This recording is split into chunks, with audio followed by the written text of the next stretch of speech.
வாழ்க வளமுடன், வாழ்க வளமுடன். இந்த வீடியோவில் நம்ம பார்க்க போகிற டாபிக் என்ன அப்படின்னா, தாய்க்கு உயிர்கண்டம் ஏற்படும் அமைப்பு. அதாவது ஒரு ஜாதகனுடைய தாய்க்கு உயிர்கண்டம் ஏற்படுமா அப்படிங்கிறத ஜாதகத்தை பார்த்து கண்டுபிடிக்கலாம். அதுக்கு ஒரு 3 விஷயங்கள் இந்த வீடியோவில் நான் சொல்லியிருக்கேன். இந்த விஷயங்கள் என்னுடைய சொந்த கருத்து கிடையாது. இது ஜாதக சிந்தாமணி அப்படிங்கிற நூலில் இருந்து எடுத்து சொல்லப்படக்கூடிய கருத்து தான். இப்போ நிறைய பிரபல ஜோதிடர்கள் என்ன சொல்கிறாங்க, நட்சத்திரம் தேவையில்லைன்னு சொல்கிறாங்க. ஆனால் இதில் சொல்லக்கூடிய விஷயம் எல்லாமே நட்சத்திரத்தை பேஸ் பண்ணி மட்டுமே கண்டத்தை குறிப்பிடப்பட்டிருக்கு இந்த நூலில். அதனால் நட்சத்திரம் எவ்வளோ முக்கியங்கிறது இது மூலிமா உங்களுக்கு தெரிய வரும். நட்சத்திரம் தான் மெயின். இது ஜாதக சிந்தாமணி அப்படிங்கிற நூலில் குறிப்பிடப்பட்டிருக்கு. இப்போ இதில் என்ன சொல்லப்பட்டிருக்கு அப்படின்னா, ஒரு 5 நட்சத்திரம் கொடுக்கப்பட்டிருக்கு. பூசம், ஆயில்யம், உத்திரம், சித்திரை, பூராடம், இப்படி 5 நட்சத்திரம் கொடுக்கப்பட்டிருக்கு. பூசம், ஆயில்யம், உத்திரம், சித்திரை, பூராடம். இந்த 5 நட்சத்திரத்தினுடைய 1ஆம் பாதம், இந்த 5 நட்சத்திரத்தினுடைய 1ஆம் பாதம் குறிப்பிடப்பட்டிருக்கு. அப்போ இந்த 5 நட்சத்திரத்தில் 1ஆம் பாதத்தில் லக்னமும் நீங்கள் பிறந்த ஜென்ம நட்சத்திரமும் ஒரே பாதத்தில் நிற்குதுன்னு வச்சுக்கோங்களேன். உதாரணத்துக்கு உத்திரம் 1ஆம் பாதத்தில் லக்ன புள்ளியும் நிற்கிது, ஜென்ம நட்சத்திரத்தை உங்கள் சந்திரனும் உத்திரம் 1ல் நிற்கிது அப்படின்னா, இப்படி இரண்டுமே ஒரே நட்சத்திரத்தில் நின்னா 1ஆம் பாதத்தில் நின்னா இந்த ஜாதகனுடைய தாய்க்கு உயிர்கண்டம் ஏற்படும் அப்படின்னு சொல்லப்பட்டிருக்கு. உடனே எப்போ உயிர்கண்டம் ஏற்படும் அப்படின்னு நீங்கள் சொல்லவே இல்லை அப்படின்னு சொல்லி கமெண்ட் பண்ணுவீங்க. இது நூலில் சொல்லப்படலை எந்த டைமில் உயிர்கண்டம் ஏற்படும் அப்படின்ட்டு. ஆனால் அவங்க தீர்காயிலாக இருக்க மாட்டாங்க. இந்த ஜாதகனுடைய தாய் தீர்காயசாக வாழ மாட்டாங்க. நடுவில் உயிர்கண்டம் ஏற்படும். அது எப்போ ஏற்படுங்கிறது நூலில் குறிப்பிடப்படலை. அப்போ இந்த 5 நட்சத்திரம் ஞாபகம் வச்சுக்கோங்க. பூசம் 1ஆம் பாதம், ஆயில்யம் 1ஆம் பாதம், உத்திரம் 1ஆம் பாதம், சித்திரை 1ஆம் பாதம், பூராடம் 1ஆம் பாதம். இதில் லக்ன புள்ளியும் சந்திரனும் ரெண்டுமே ஒரே நட்சத்திர பாதத்தில் இருக்கணும். இருந்தால் இந்த ஜாதகனுடைய தாய்க்கு உயிர்கண்டம் ஏற்படும் அப்படின்னு சொல்லப்பட்டிருக்கு. ரெண்டாவது 3 நட்சத்திரம் கொடுக்கப்பட்டிருக்கு. பூசம், சித்திரை, பூராடம். இந்த 3 நட்சத்திரத்தினுடைய 2ஆம் பாதத்தில் சந்திரன் நிற்கணும். First point. பூசம் 2லேயோ, சித்திரை 2லேயோ, பூராடம் 2லேயோ சந்திரன் நிற்கணும். இந்த சந்திரன் லக்னத்துக்கு 7ஆம் இடமா இந்த இடத்துல நிற்கணும். அப்படி நிற்கும்போது இந்த ஜாதகனுடைய தாய்க்கு உயிர்கண்டம் ஏற்படும் அப்படின்னு சொல்லி இந்த நூலில் குறிப்பிடப்பட்டிருக்கு.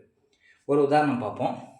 இப்போ மகர லக்னத்துக்கு 7ஆம் இடத்துல சந்திரன் இருக்கணும். ஃபஸ்ட்டு பாயிண்ட் கண்டம் ஏற்படணும் அப்படின்னா லக்னத்துக்கு 7ல் சந்திரன் இருக்கணும். அதான் மெயின். லக்னத்துக்கு 7ல் சந்திரன் இருந்து அது இந்த குறிப்பிட்ட 3 நட்சத்திரத்தில் ஏதாவது நட்சத்திரம் 2ஆம் பாதத்தில் நிற்கணும். உதாரணத்துக்கு மகர லக்னம், சந்திரன் கடகத்தில் இருக்குது, பூசம் 2ல் இருக்குது. இன்னொரு லக்னம் தனுசு லக்னத்துக்கு 7ல் சந்திரன் இருக்குது, பூராடம் 2ல் இருக்குது. அதே மாதிரி மீன லக்னத்துக்கு 7ல் சந்திரன் இருக்குது, சந்திரன் சித்திரை 2ஆம் பாதம். அப்போ இந்த 3 நட்சத்திரம் 2ஆம் பாதத்தில் சந்திரன் நிற்கணும். சந்திரன் லக்னத்துக்கு 7ஆம் இடத்துல நிற்கணும். அப்படி நிற்கும்போது இந்த ஜாதகனுடைய தாய்க்கு உயிர்கண்டம் ஏற்படும் அப்படின்னு சொல்லப்பட்டிருக்கு. இதை ஆய்வு பண்ணி பார்க்கும்போது என்ன தெரியுது அப்படின்னா, நவாம்சத்தில் 3 கிரகங்கள் மட்டும்தான் சிம்ம மண்டலத்தில் விழுகும். என்னென்ன கிரகங்கள் அப்படின்னா, சனி, செவ்வாய், சுக்கிரன். இந்த 3 தான் சிம்ம மண்டலத்தில் இந்த 4 பாதங்கள் ஃபில் ஆகும். சிம்மம், கன்னி, துலாம், விருச்சிகம் 4 பாதம் நவாம்சத்தில் 4 பாதங்கள் ஃபில் ஆகும்.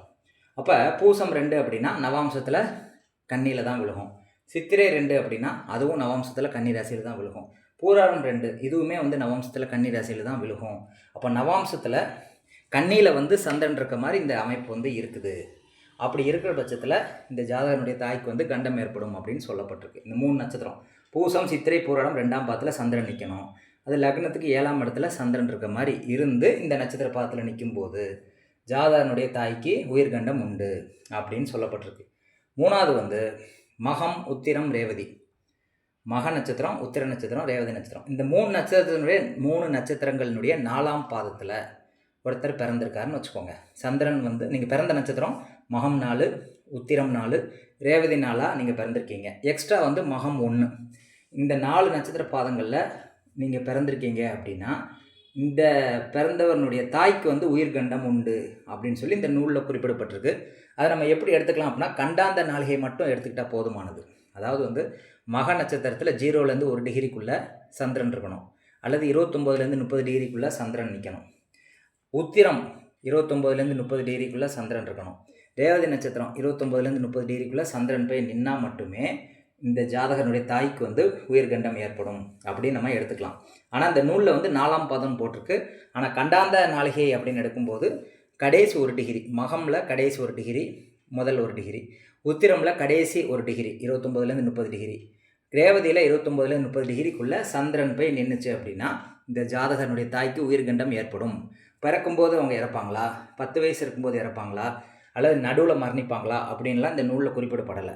ஆனால் அவங்க வாழ்நாளில் வந்து நீங்கள் கொஞ்சம் அல்பாயுஸ்லேயே அவங்க வந்து இறக்குறதுக்கு வாய்ப்பு இருக்குது, உயிர்கண்டம் ஏற்படும் அப்படின்னு சொல்லி இந்த நூலில் வந்து சொல்லப்பட்டிருக்கு. கால அளவுகளை சொல்லப்படலை இந்த 3 நட்சத்திர ரீதியாக சொல்கிற விஷயங்களுக்கு. இது வந்து ஜாதக சிந்தாமணிங்கிற நூலில் வந்து இருக்குது. இது போன்ற நிறைய பதிவுகள் நான் வந்து போடலான் இருக்கேன். தாய்க்கு மட்டும் இல்லை, தந்தைக்கு உயிர்கண்டம், மகனுக்கு உயிர்கண்டம், மனைவிக்கு உயிர்கண்டம், பெற்றோர்களுக்கு உயிர்கண்டம், இந்த மாதிரி வந்து எல்லாத்துக்கும் உயிர்கண்டம் எப்படி ஏற்படுது, ஆயுள் பாதிப்பு இருக்கக்கூடிய அமைப்பு வந்து எப்படி இருக்கும் அப்படிங்கிறத வீடியோஸ் போடலான் இருக்கேன். நட்சத்திர ரீதியாக நான் போடணும் அப்படின்னு ஆசைப்பட்டு தான் நட்சத்திர ரீதியாக கண்டங்கள் ஏற்படுறதை மட்டும் இந்த வீடியோவில் வந்து நான் போட்டிருக்கேன்.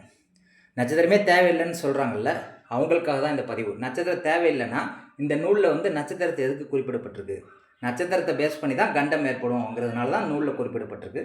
அதனால் உங்களுக்கு புரிஞ்சிருக்கும்னு நினைக்கிறேன். நன்றி, வணக்கம்.